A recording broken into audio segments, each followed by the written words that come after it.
Hello, this is Bob Gray Sr. Welcome to Ministry Moments every Friday, Lord willing, 3 o'clock Central Time. We'll come to you with this broadcast. You can get this on wherever you get your podcast. You can get it there, Ministry Moments. If you want to get it on YouTube, Ministry Moments YouTube, Bob Gray Sr. or Solve Church Problems.com. You can go there and subscribe, and that way you'll get. And I suggest the latter because it's a lot more than just the broadcast. You a lot of things you can take and you utilize in your ministry. And by the way, Ministry Moments is not for preachers and not for pastors only or those in full-time service. I tried to take 50 years of ministry here and 77 years of living and 57 years of marriage to give you some things that I believe it can be a tremendous help to you and aid to you. So it's not, don't look at Ministry Moments and think that that's for preachers and evangelists and full-time servants. It's not.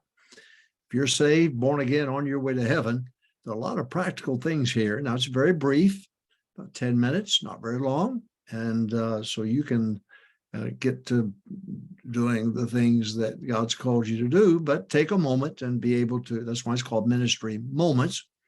And today I want to talk to you about couples with newborns. Couples with newborns. There's a disruption that takes place. It shouldn't take place. When God blesses you with children, we have 4 children, 2 boys, 2 girls. The 2 boys are pastors. The 2 girls want to preach, but we won't let them.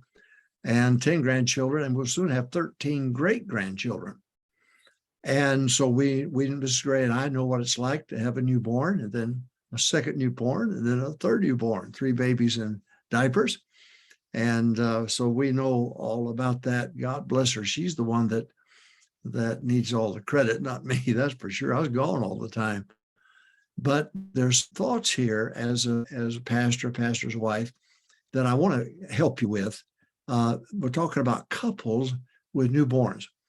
Thank God for the arrival and the healthier. I remember my mom would say often, I just want the children to be healthy. And now looking back over these years, I can see why she said that, was concerned about it. But couples with newborns, number one, let the baby adjust to your schedule, not theirs. If you have a pediatrician who's in it worth their salt at all, the first thing they'll tell you, and our oldest daughter, Kimberly, her doctor immediately when Joe was born, told her, said, now look, don't you let that baby, let your schedule run for the baby schedule. You let that baby schedule learn your schedule, and wise advice. So let the baby adjust to your schedule, not theirs. You can spoil that kid before you even know it. And babies have a way, you don't know this, but babies lie. Sometimes when they're crying, it's not because the pin's poking them or their diaper's wet or other things.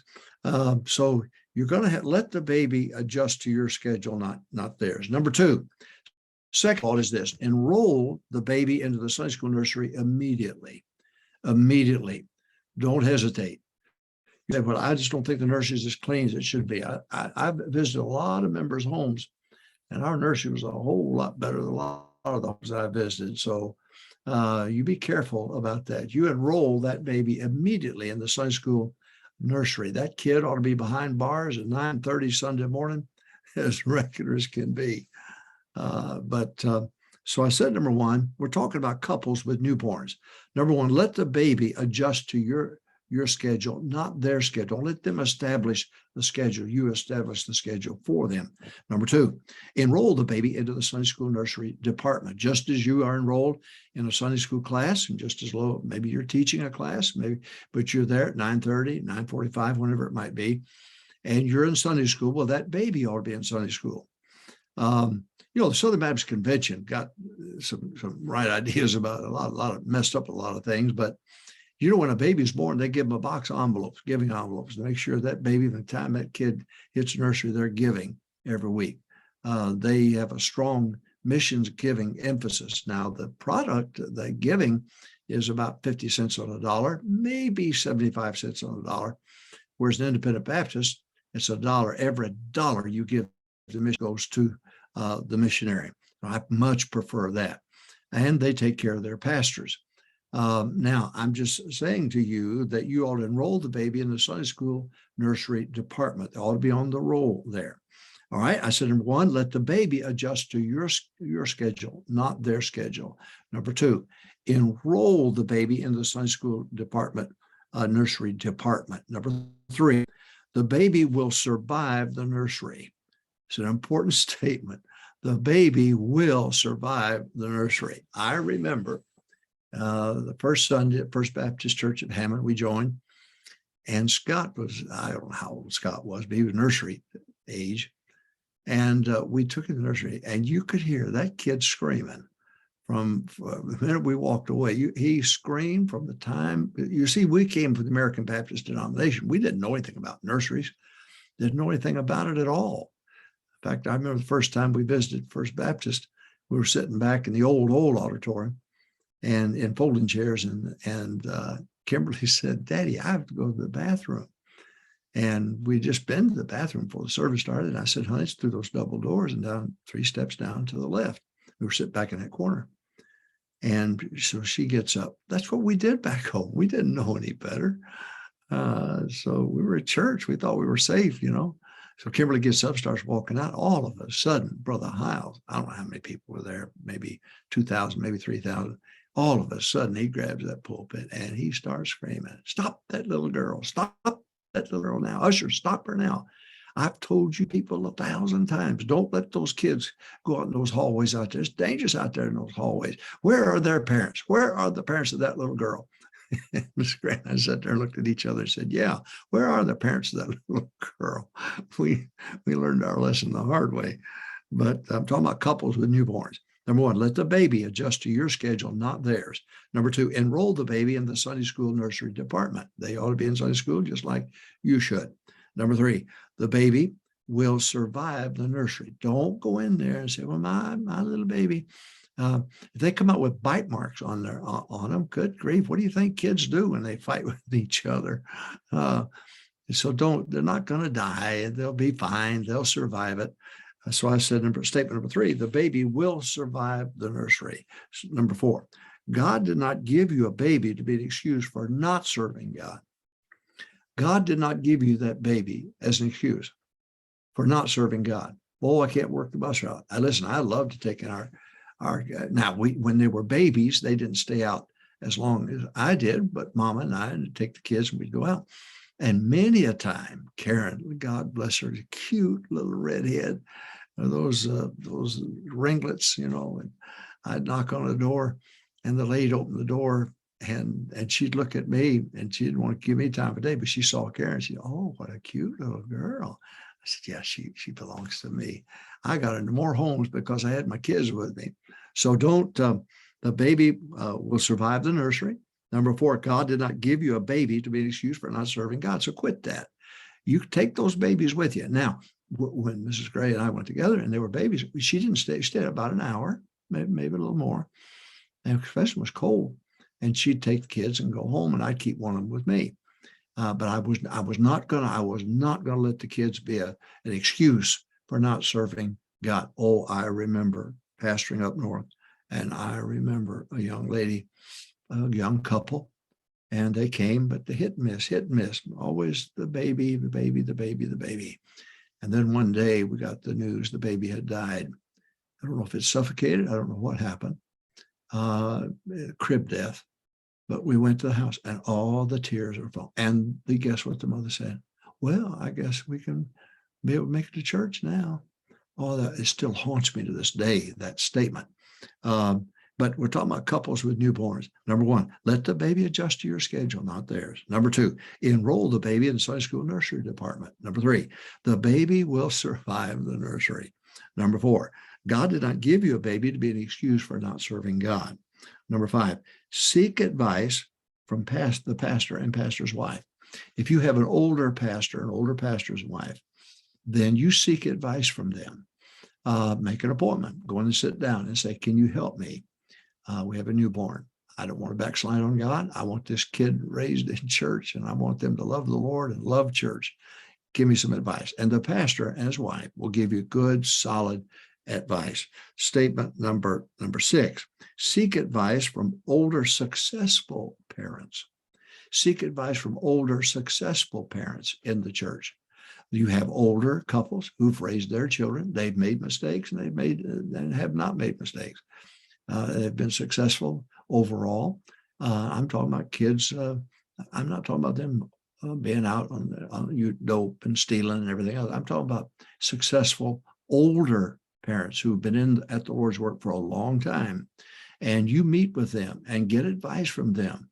And the more information you can get, the better off that you are. I would get some of Dr. Hyles' books. I would get my book on parenting skills. Go to BereanPublications.com and order that book, Parenting Skills. It would be a tremendous help to you. And also the book, The Lost Commandment. It's one of my latest books, The Lost Commandment. Go to BereanPublications.com and order that. All right. We're talking about couples with newborns. Number 1, let the baby adjust to your schedule, not their schedule. Number 2, enroll the baby in the Sunday school nursery department. Number 3, the baby will survive the nursery.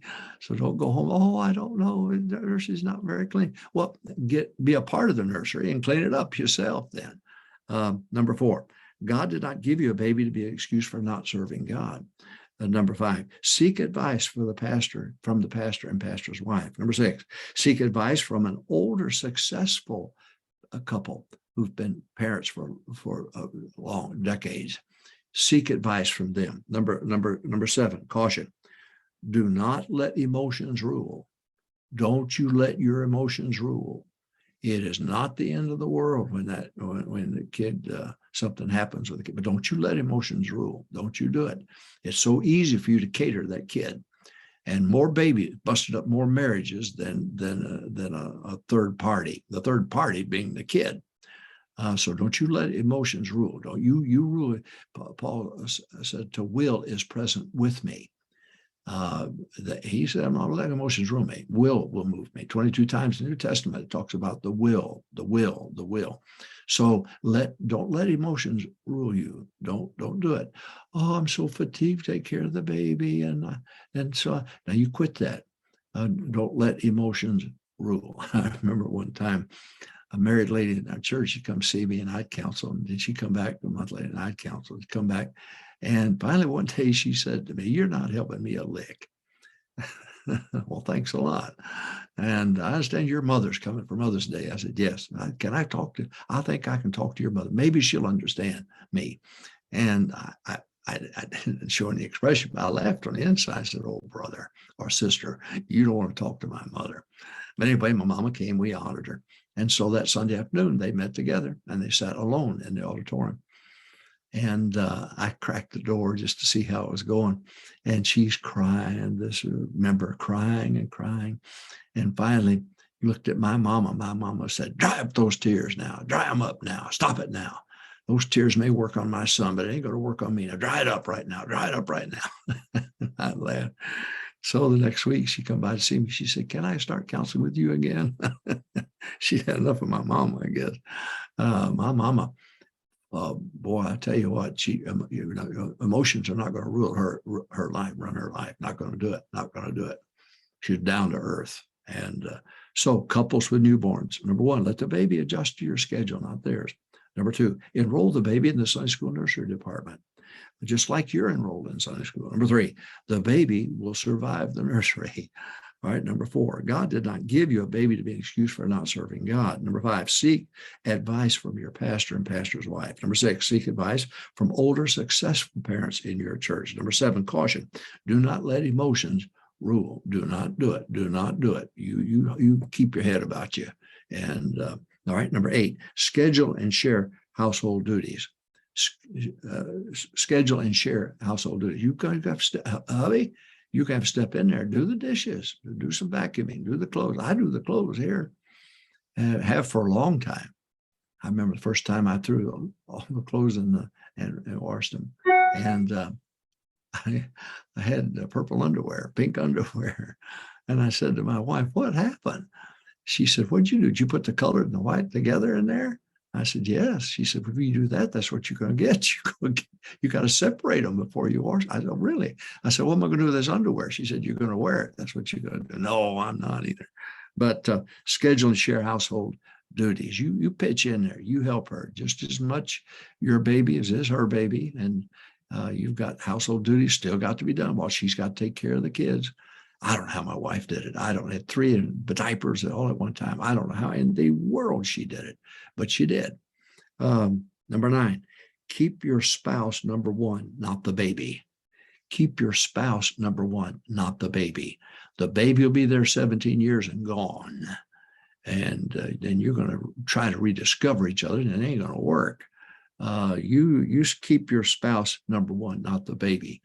God didn't send you there to clean that house and change that diaper. God sent you, dear lady, to take care of your husband, and the husband to take care of you. So keep your spouse number 1, not the baby. The baby is not the main thing. And by the way, after they get grown, stay out of their lives. Oh man, I know so many. I'll teach on this one of these days. In fact, I'm working on a grandparenting skills book right now. But good grief, let them go, let them marry, let them put their whole world into their kids, and don't take vacations together and everything else like that. Let them form their own family. Enough of that. You wait for the book. You'll need the book by the time we get through all this. But we're talking about couples with newborns. Number 1, let the baby adjust to your schedule, not their schedule. Number 2, enroll the baby in the Sunday school nursery department, just like you're enrolled in a class and in a department you enrolled in. Number 3, the baby will survive the nursery. It'll be just fine. Number 4, God did not give you a baby as an excuse for not serving God. Keep that bus route, keep that Sunday school class, keep the choir, keep the musician, the pianist or organist or ushers or whatever it is. You keep that. Number 5, seek advice from your pastor and pastor's wife. Number 6, seek advice from an older, successful couple in the church that have already reared their kids. Seek advice from them.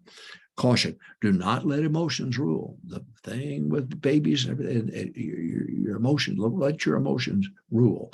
Number 8, schedule and share household duties. Number 9, keep your spouse number 1, not the baby. God did not send you that baby to be number 1. That wife is number 1. That husband is number 1. You keep it that way. And you won't have to go through this thing of trying to rediscover each other after the kids are grown and gone. Gone, gone, gone. Yes, my kids are gone. That's my favorite hymn. Anyway, God bless you. Thank you for being a part of Ministry Moments in Bible. This is not for preachers or full-time service. This is for God's people. So I hope you have a great day soul winning tomorrow. Join us next Friday, 3:00 Central Time. Ministry Moments. Here we go. God bless you. Have a great weekend.